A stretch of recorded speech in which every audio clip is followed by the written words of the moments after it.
அதே மாதிரி இவங்க செஞ்ச ஒரு வேலையும் அல்லாஹ் சொல்றான், அற்ப கிரயத்தை பெறுவதற்காக தம் கரங்களாலேயே ஒரு நூலை எழுதி வைத்துக் கொண்டு இது அல்லாஹ்விடமிருந்து வந்தது என்று கூறுகிறார்களே அவர்களுக்கு கேடுதான். இது என்ன பண்ணியிருக்காங்கன்னா, தௌராத்து தனியா இருக்கும், யாருக்கு?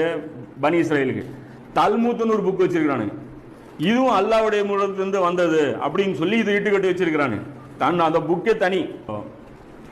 அந்த பனி இஸ்ரேல் ஆலிம்கள் என்ன பண்ணியிருக்காங்க, தல்மூத் எல்லாம் ஒரு புக் எழுதி அதை பண்ணியிருக்காங்க. அதே இன்னைக்கு நாம ஆளுக பார்த்தீங்கன்னா அந்த சின்ன சின்ன நூல்கள் எழுதுவாங்களா, ஒரு குர்ஆன் ஆயத்தை வச்சு ஒரு ஹதீஸை வச்சு மறுப்பு நூல்கள் எழுதுவாங்க.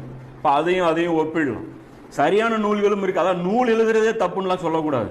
இருக்கும், பிரச்சனை இருக்கும், நீங்கள் தான் கண்டுபிடிக்கணும் எந்த நூல் சரி எந்த நூல் தப்பு. நூலே வேணான்னா அதுவும் பிரச்சனை. ஏன்னா எல்லாத்துலேயுமே பிரச்சனை செக் வச்சிருக்காங்க. சாஃப்ட், அதாவது என்ன சொல்கிறது, சொகுசா சொர்க்கத்துக்கு போகிறதுக்கு ஒரு வழி அல்லாஹ் ரசூலுல்லாஹ்வே ஏற்படுத்தலை, நமக்கு கொடுக்க போகிறானா? அதனால் யோசிச்சு பார்த்துக்கணும்.